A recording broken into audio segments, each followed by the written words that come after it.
Karena apa? Perjuangan demokrasi itu memang ada parlementer dan non parlementer. Bagi Indonesia hari ini hampir mustahil ada oposisi. Mustahil. Kenapa? Perangkat hukum yang ada sama sekali tidak memberi ruang. Kenapa perangkat hukum itu bisa kemudian tidak cukup memberi ruang bagi demokrasi partai kita? tidak mendapatkan tempat yang memadai di negara Siapa ini. yang harusnya memperkuat perangkat hukum itu? Jadi menurut saya Anda jangan coba-coba jadi pengurus partai kalau nggak tahan. Karena partai ini betul-betul tidak mendapatkan tempat, hanya mendapatkan ruang sebagian saja dari proses pemerintah. Mau saya konkretkan, mungkin gini ya, yang disebut nggak ada ruang itu mungkin bisnisnya dimatikan kalau oposisi atau nggak dapat jatah ini tambang atau apa, atau mungkin sehingga padahal kan harus ngidupin partai atau gitu. Misalnya sederhana, undang-undang pembagian pimpinan DPR, pembagian pimpinan komisi di pusat maupun di daerah.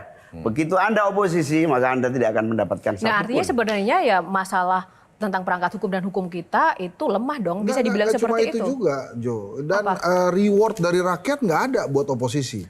Nah, bicara gini, kalau reward dari rakyat itu besar untuk oposisi, harusnya PKS menang pemilu kemarin. Tapi kan enggak.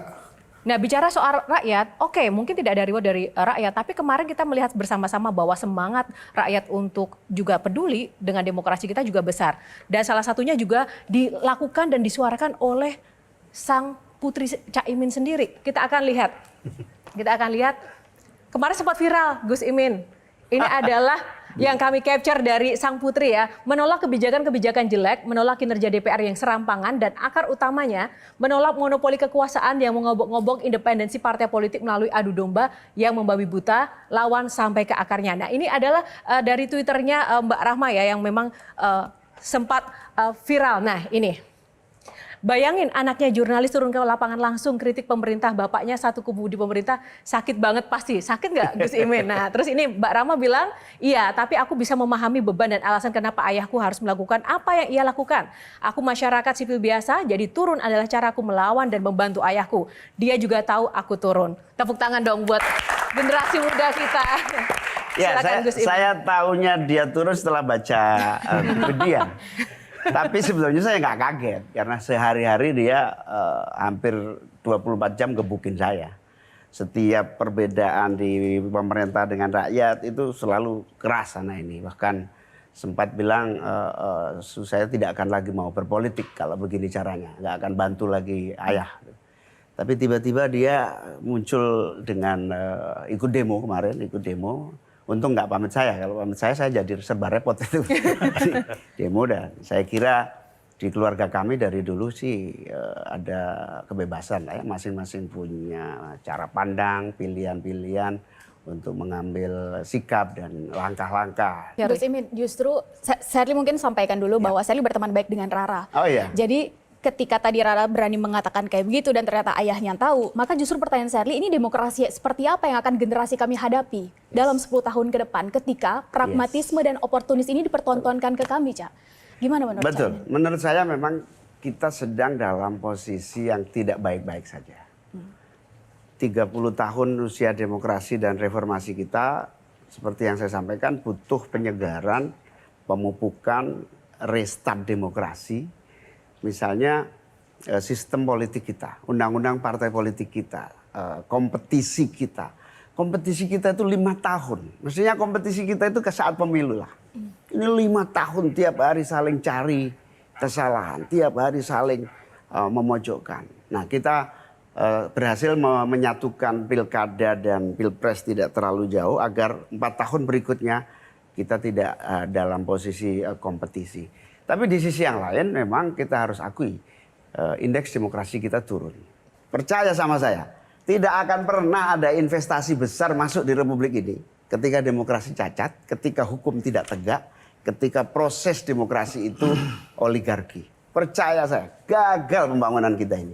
Pasti karena orang nggak trust kepada Indonesia. Tapi mungkin saya nyambung Sherly ya. Tadi kan Sherly, gimana generasi ke depan kalau ditontonin sama bapaknya sendiri, bahkan Rara tadi, pragmatisme. Masuk ke koalisi, nggak tahu Caimin dengan Kim Plus ini sedang bersiasat atau sedang berstrategi, aku nggak tahu.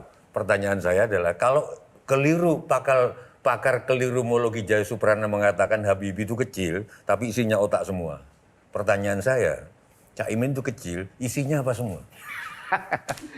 Jadi ya memang sebagai partai politik yang Jadi dari sini ke sini isinya Cak Imin apa? Saya mau nanya itu gitu. Apa? isinya ruwet. Enggak apa, tekad. Ya, apa? yang paling penting dijaga di sini adalah niat. Niat itu agar kita di NU itu ada kaidah. Apa yang tidak bisa kamu raih semuanya, setidaknya jangan kamu tinggalkan semuanya. Tepuk tangan Gus Imin. Terima kasih. Kita akan lanjut dulu ke box selanjutnya. Pilih box nomor berapa Gus Imin? 5. 5. Kita buka box nomor 5. Data diri. Baik, tepuk tangan untuk Gus Imin, sosok yang berani dan kita kenal sosok yang kadang tuh ceplas-ceplos, belak-belakan, spontan dan bahkan kontroversi yang bikin kita baca dan mendengar tuh justru deg-degan sendiri Gus Imin ya. Nah kemarin juga ada yang menarik juga dari statement Gus Imin mengucapkan kata-kata terima kasih kepada Raja Bali. Ini kan kayaknya kita nggak asing ya mendengar kata raja yang kayaknya lagi ngetren ini negara Indonesia ini kayaknya kok jadi kerajaan republik atau gimana? Kenapa itu maksudnya Raja Bali? Ya, Ya, ada Raja Jawa tuh, Temennya Raja Jawa atau gimana? Ya semua raja sama. Tapi ada yang raja yang kebetulan baik hati, Raja Bali sama saya. Yang nggak baik hati berarti raja mana Gus Imin? Saya nggak tahu. Baik. Ini kan boxnya nih tentang profil nih ya. Gini, Caimin itu, Gus Imin ini kalau pidato saya perhatikan ya.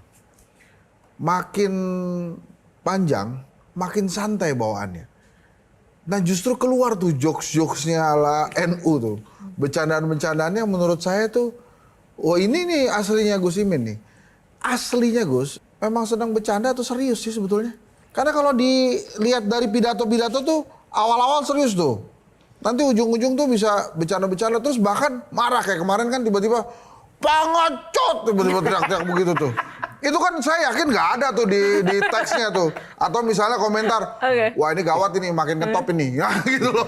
Oke. Nah hal-hal kayak gitu yang menurut saya ini tuh Caimin tuh aslinya memang suka bercanda atau serius atau tergantung permintaan sutradara.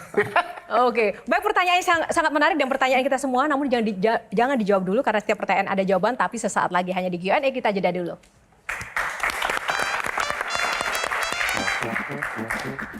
Ancaman begal terus ada maksudnya apa Gus? Aku dikritik siapa aja tenang asal jangan dikritik Pak Jokowi. Gitu. Dia tahu nggak bakal diwarisin PKB waktu itu, makanya diambil, gitu kan?